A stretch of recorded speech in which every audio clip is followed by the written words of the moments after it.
कि ईद आने वाली है। कुछ लोग ईद की बहुत ज़्यादा तैयारियां करते हैं, बहुत खुश होते हैं, बट मेरे लिए तो ऐसी कोई खुशी नहीं है, क्योंकि आप तो जानते हो मेरे लिए ये ईद सबसे ज़्यादा यानी कि बहुत ज़्यादा गम की ईद है। मगर फ्रेंड्स फिर भी सिर्फ 2 ही रोज़े बचे हैं और यानी कि रमज़ान शरीफ जाने वाले हैं और ईद आने वाली है। और मैंने इसलिए सोचा मैं थोड़ी बहुत वीडियो बना लेती हूँ। आप मुझे स्टॉल वोड़ भी देखते हो कि फ्रेंड्स, क्योंकि मेरी तबीयत ठीक नहीं है कुछ टाइम से, मुझे फीवर वगैरह आ रहा है, तो मुझे बहुत ज़्यादा ठंड लग रही थी।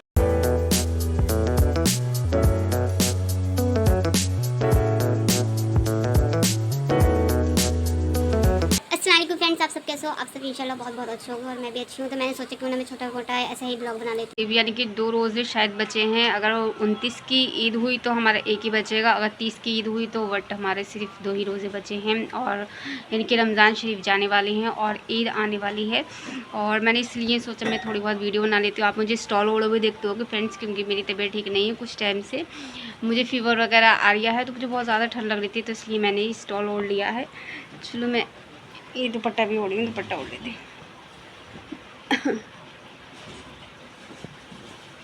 मैंने सोचा क्यों नहीं मैं थोड़ी बहुत वीडियो बना लेती हूँ, खाली तो मैं बैठी हुई, तो इसलिए मैंने थोड़ी वीडियो बना ली है। और फ्रेंड्स और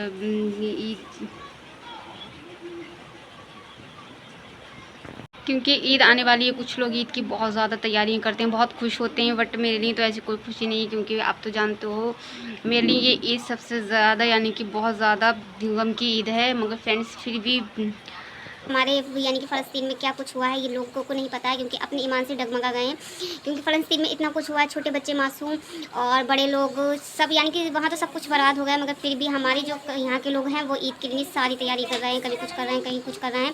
मैं उन लोगों पर कोई कमेंट्स नहीं कर रही हूँ और मैं सॉरी भी बोलना चाहती हूँ, बट अगर मेरी बात बुरी लगे, मगर हमारी कोई ईद नहीं है। और हमें उन लोगों को भी देखना चाहिए जिनको यानी कि जिन पर गुजरती है उनको पता होता है। उन पर सोचो उन पर क्या गुजरती होगी कि ईद का टाइम है और पहले जो ईद हुई होगी वो सारे लोग बहुत ज़्यादा हैप्पी होंगे। मगर अब के टाइम में उन्होंने ये नहीं सोचा होगा कि हमारे साथ ऐसा कुछ हुआ। मगर फिर भी उनका ईमान इतना पक्का है कि वो अपनी ईमान से कहीं नहीं डगमगा रहे हैं और वो दुनिया वालों से भी कुछ ऐसा नहीं।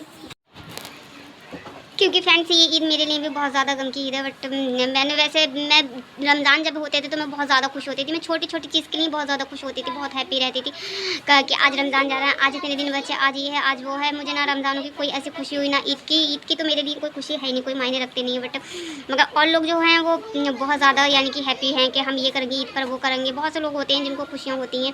अल्लाह सबको खुशियाँ दे और सबके पेरेंट्स को हमेशा सलामत रखे अल्लाह, क्योंकि माँ बाप सबसे ज़्यादा बड़ी चीज़ होती है इंसान के लिए दुनिया में। उनसे ज़्यादा कोई भी चीज़ नहीं होती। हमारी कितनी कीमती से कीमती चीज़ आ जाए, बट सारी चीज़ें हमारी ये बेकार हैं।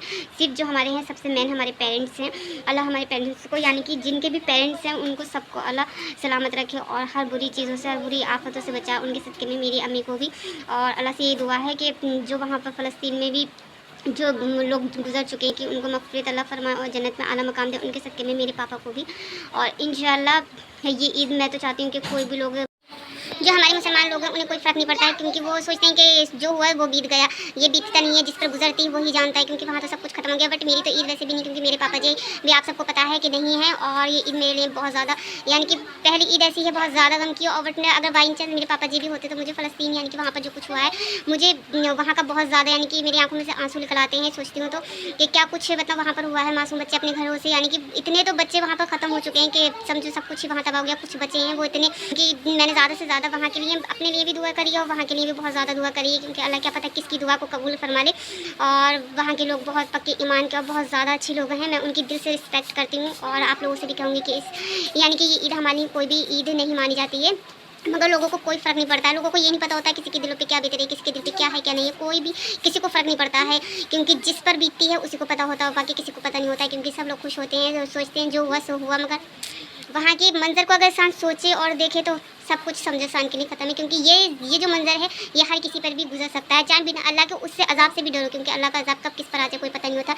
लोगों को सब कुछ मजाक लगता है, बट ऐसा कुछ नहीं है, कोई चीज़ मजाक नहीं होती है दुनिया में, सब कुछ वही होती है। यानी कि हमें अपने रब पे भरोसा रखना चाहिए और सारे लोगों को एक साथ मिलकर यानी कि उनके लिए ईद के दिन दुआ करना चाहिए जो मग़फ़िरत वहाँ पर कर रहे हैं लोग। वैसे तो वो लोग जन्नती हैं, मगर फिर भी हम लोगों को, हम मुसलमान होने के नाते देखिए फ्रेंड्स, मैंने आपको सब कुछ बताया यानी कि फ़लस्तीन के बारे में, और कुछ वीडियो यानी कि कुछ फ़ोटो उनकी वीडियो वगैरह है वो मैं आपको दिखाऊंगी। और हाँ, पहली ईद ऐसी है जो मेरे पापा जी के बिना मेरी ईद मतलब यानी कि मेरे पापा जी मेरे साथ नहीं होंगे। और यानी कि मैंने इस टाइम में इस ईयर से मैंने बहुत से लोगों को खोया है, यानी कि मेरी पप्पी और एक छोटा सा बच्चा था जिसे मैं बहुत ज़्यादा प्यार करती थी।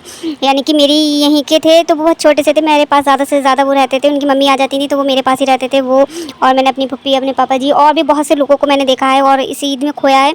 तो फ्रेंड्स, मुझे बहुत ज़्यादा यानी कि इस ईद का समझो, ये ईद तो मेरे लिए कोई भी मायने नहीं रखती है। और जहाँ तक है हम लोग अगर मुसलमान हैं तो हमें फ़लस्तीन के बारे में यानी कि वहाँ के पे तो जो गुजरी है वो तो सब लोगों को पता है। तो इसलिए ईद का कोई मायने नहीं है, कोई भी वो नहीं है। तो इस दुनिया में जो भी इंसान है कुछ भी किसी का दर्द नहीं समझ पाते हैं, किसी के कपड़े देने से या किसी के कुछ करने से खुशी वो हासिल नहीं हो पाती है। खुशी यानी कि जो हमारे अपने खो गए हैं उनको वापस ला के दो तो वो खुशी होगी, वो ऐसा हो नहीं सकता। और पता नहीं फ्रेंड्स, मुझे फीवर वगैरह सा हो रहा है, ऐसा लग रहा है बहुत तेज़ फीवर हो रहा है। और मैंने वीडियो यहाँ पर बनाई है और जो कुछ भी है, चलिए मैं आपको वहाँ की यानी कि फ़लस्तीन की कुछ वीडियो वगैरह दिखाती हूँ। ओके गाइस, आपको पूरी वीडियो देखना है तो प्लीज़ आप ब्लॉग में बने रहना और पूरी वीडियो। आपको कुछ तस्वीरें दिखाऊंगी फ्रेंड्स, वहाँ पर क्या हुआ था क्या नहीं हुआ था, क्योंकि कुछ लोग भूल भी चुके हैं, कुछ लोग नहीं। क्योंकि इस टाइम तो हमें अपने बच्चों के लिए, बड़ों के लिए, किसी के लिए कोई भी शॉपिंग करने की या कुछ भी चीज़ ज़रूरत ऐसे करने की नहीं है। क्योंकि वहाँ के यानी कि उस आलम को, उस अंजाम को देखो तो दिल यानी कि टूट पड़ता है, एकदम बिखर जाता है। क्योंकि वहाँ पर फ़लस्तीन, देखिए फ्रेंड्स, ये वहाँ की वीडियो, और मैं ये आपको वीडियो इसलिए दिखा रही हूँ क्योंकि यहाँ पर देखिए कितना यानी कि सब कुछ खो गया है, कुछ भी ऐसा नहीं बचा है।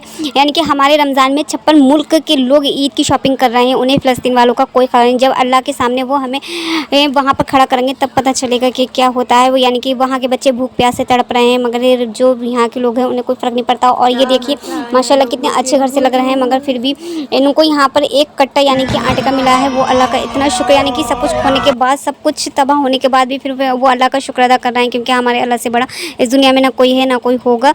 और इंशाल्लाह ठीक है फ्रेंड्स, ये सारी वीडियो देखने के बाद किसका दिल नहीं पिघलेगा। और प्लीज़ मैं यही रिक्वेस्ट करना चाहती हूँ कि ईद में कोई शॉपिंग वगैरह मत करो। हाँ, बच्चों का मन होता है, बच्चों के लिए तो इंसान कर सकता है, क्योंकि बच्चे छोटे होते हैं, उन्हें इतनी समझ नहीं होती है, मगर बड़े लोगों को इतनी समझ होना चाहिए, उनको समझा सकते हैं। और हमें अपने खुदा से डरना चाहिए। और ईदें तो आती जाती रहती हैं, मगर अल्लाह बस सबको ठीक ठाक रखे। और इंशाल्लाह कि कभी किसी पे कोई भी परेशानी आए, कोई बच्चे अपने वालिद से जुदा ना हो, यानी कि वालिदैन से, अल्लाह सबको खुश रखे। और मैं फ़लस्तीन के लोगों की बहुत ज़्यादा हेल्प करी है लोगों ने, और रमज़ान के मौके पर बहुत से लोगों ने बहुत हेल्प करी है, बहुत बड़े बड़े लोगों ने उनकी बहुत ज़्यादा हेल्प करी है वहाँ के लोगों की। तो मैं उन लोगों की भी शुक्रगुजार हूँ कि उन लोगों ने यानी कि दूसरों का दर्द समझा। मगर जो आम लोग हैं वो नहीं समझ पाते हैं, उनके लिए तो सिर्फ हंसी मजाक सब कुछ होता है। किसी के इंसान के जाने का कोई गम नहीं होता है, किसी के इंसान के आने का। यानी कि मैंने खुद अपने उसमें देखा है कि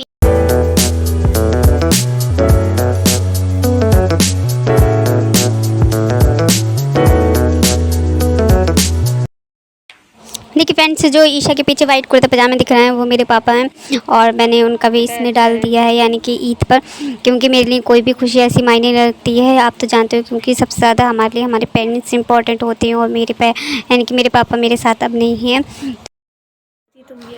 देखिए गाइस, ये वो बच्चे हैं जिससे मैं सबसे ज़्यादा यानी कि खुश होती थी, और जब भी मैं सैड होती थी तो ये मेरे पास आ जाते थे। इनकी मम्मी भेज देती थी तो मैं इनके साथ खेलना, यानी कि मैं वो भूल जाती थी सब कुछ और मैं इनके साथ खेलने लगती थी। मगर ये भी अब इस दुनिया में, पापा के कुछ टाइम जाने के बाद फिर इनका भी यानी कि ये भी दुनिया छोड़कर। देखिए फ्रेंड्स, ये मेरी फूफी रही, मेरे पापा जैसे बहुत मोहब्बत प्यार करते थे, और हम सबसे भी अब ये भी इस दुनिया में नहीं है। जितने भी पिक्स दिखाई दे रहे हैं सारे बच्चे, मतलब ये तो बहुत कम है, और भी पता नहीं कितने सारे लोग यानी कि उसमें गुजर गए हैं। ये सारे पिक्स उन्हीं बच्चों के हैं जो इस दुनिया में अब नहीं रहे हैं। तो आप बताइए किस तरीके से हम लोग ईद मनाएं, हमारे अपने हमें छोड़ के चले गए, और फिर भी हम ईद मनाने की बात करते हैं, खुशियों की बात करते हैं।